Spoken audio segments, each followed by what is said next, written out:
The most expensive thing you own isn't your house or your car. It is your attention. And yet, you give it away to people who treat it like trash. You felt it. That specific, hollow exhaustion that hits after a conversation with someone who just isn't worth it. You didn't leave the room feeling inspired. You left feeling dirty. Like you had to stoop down, round your shoulders, and simplify your soul just so they wouldn't feel intimidated by your presence. This isn't an accident. It is a social tax.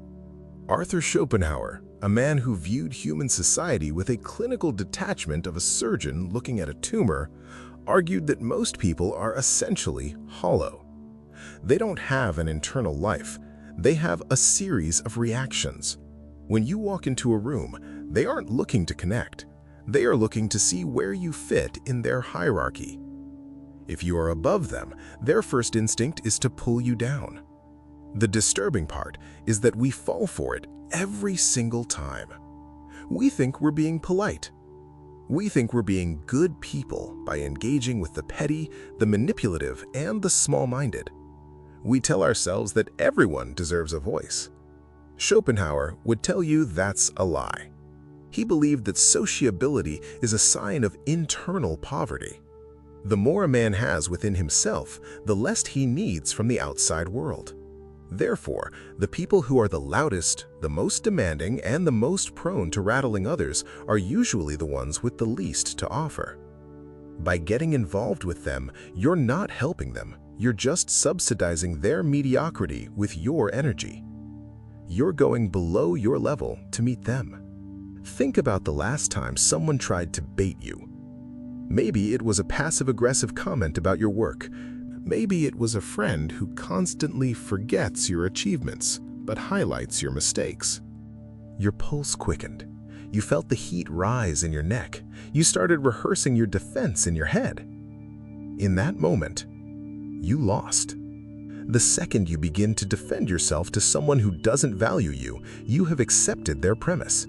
You have agreed that their opinion of you matters. You have stepped off your path to wrestle in the mud with a pig. The pig likes the mud. You just get covered in filth. Nietzsche understood this dynamic perfectly. He spoke of the lower men who feel a deep subconscious resentment toward anyone who radiates strength or clarity. Their goal isn't to win an argument. Their goal is to provoke a reaction. If they can make you angry, if they can make you stutter, if they can make you act out of character, they have won. They have successfully dragged a giant down to the level of a dwarf. Most people never realize this is happening. They spend their entire lives in a horizontal struggle, fighting for status in a group that doesn't actually exist. They are terrified of being called arrogant or stuck up. But let's be honest, arrogance is often just the word mediocre people use to describe someone who has standards for their own time. If you want to move up, you have to accept that you are going to leave people behind. You have to accept that your silence is more powerful than your words. This is the hidden mechanism of social gravity. It's a weight that pulls at everyone who tries to climb. The consequence of ignoring this is a slow psychological rot. When you spend your days responding to small people, you start thinking small thoughts. Your horizon shrinks. You stop looking at the stars and start looking at the dirt. Robert Greene, in his analysis of power, makes it clear that your reputation is a fragile thing, but it is built on what you ignore as much as what you do. By acknowledging a petty enemy, you make them your equal. You give them a seat at your table. Why are you feeding people who only want to poison you? Most of us have an ego that is far too easy to trigger. We crave validation from the very people we claim to dislike. We want the dolls, as Schopenhauer called them, to tell us we are doing a good job. But why would you want a doll's approval? If you're finding this perspective a bit too close for comfort, good. That discomfort is the sound of your ego cracking. Most people would rather keep the cracks hidden and stay comfortable in the mud. If you want to keep breaking the mold, you know what to do. Stop being relatable to the wrong people. Let's talk about the strategy of the upward path.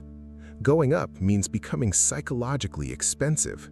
It means your reaction is no longer for sale. When someone tries to rattle you, you don't fight back. You don't even look at them. You look through them.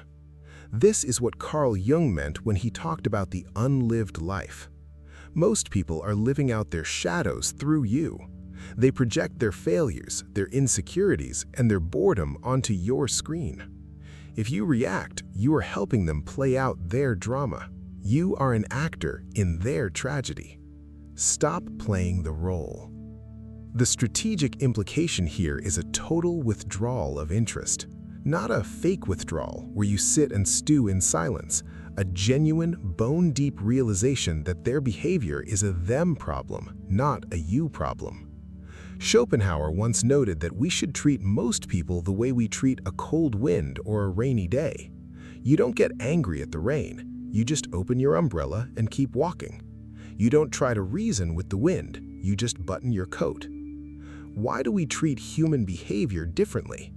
We treat it differently because we think people are like us. We assume they have the same logic, the same goals, and the same desire for peace. They don't. Some people are committed to their own chaos. They find meaning in the rattle. They find identity in the struggle. If you try to bring them peace, they will hate you for it.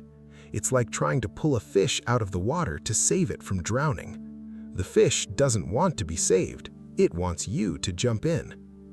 The ego spike comes when you realize how much of your life you've wasted trying to be a good person to people who are fundamentally committed to being bad actors.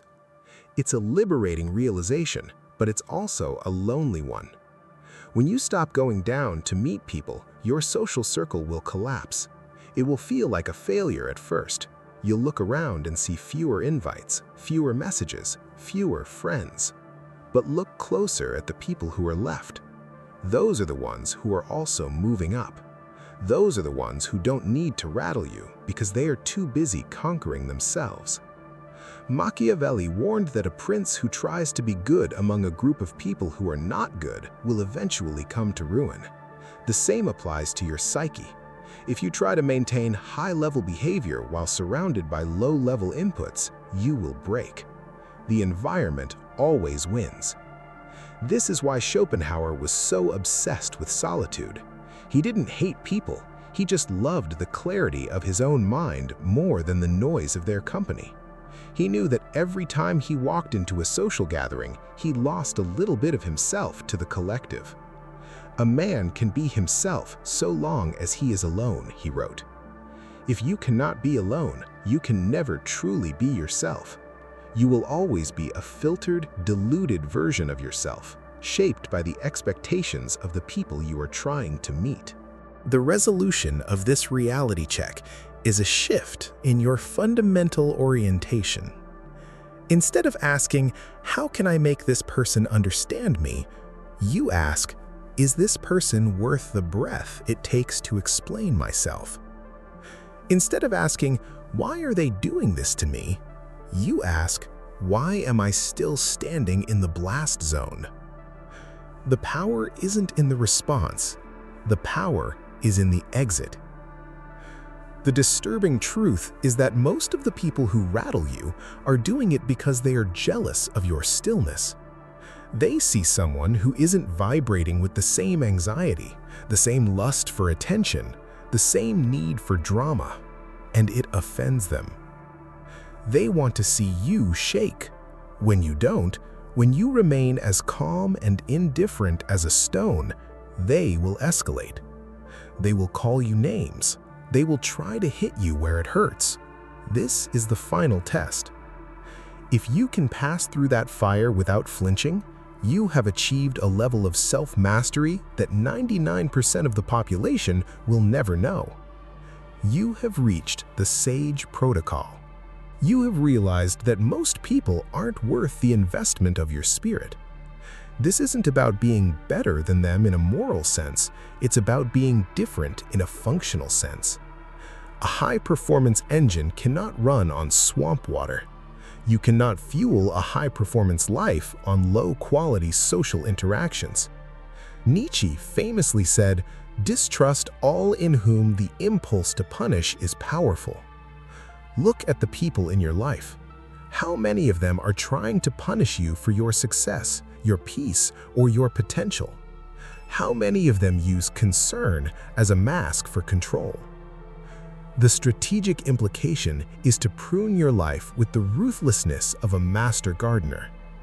A garden doesn't just grow by adding water. It grows by removing the weeds that are stealing the nutrients from the roses. Your attention is the nutrient. Your goals are the roses. The people who rattle you are the weeds. It's time to stop watering the weeds. The existential realization is that you are alone in this ascent. No one can do the work of self-elevation for you. And the people who are stuck at the bottom will always try to convince you that the view from the top isn't that great anyway. They'll tell you it's cold up there. They'll tell you it's lonely. And they are right. It is.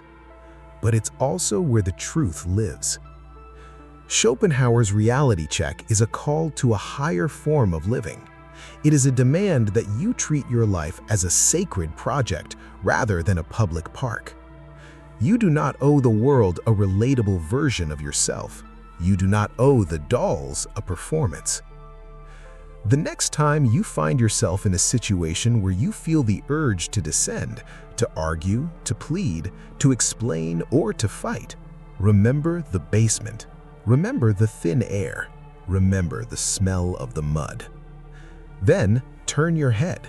Look up at the mountain you are climbing.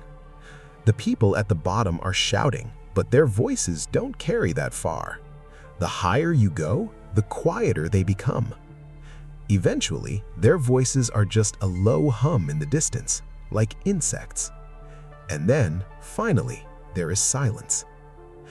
In that silence, you will find the person you were always supposed to be. The person who doesn't need to be rattled to feel alive. The person who doesn't need to meet anyone below their level. The person who is finally, for the first time, looking at the world as it actually is. Most people aren't worth it. And once you truly believe that, you'll finally be worth something to yourself. The choice is yours. Stay in the mud and be liked by the dolls, or climb the mountain and be understood by the stars. One is easy, the other is beautiful. But you can't have both. So, stop explaining, stop responding, stop looking back. The reality check is over. Now, start climbing. What is the one social interaction you are walking away from today? Think about it. The one person who expects you to stoop down. Don't tell them why. Just don't go. Leave that space empty and see what happens to your mind when the rattle stops. Let's talk about the results in the comments. The ascent is silent. Keep it that way.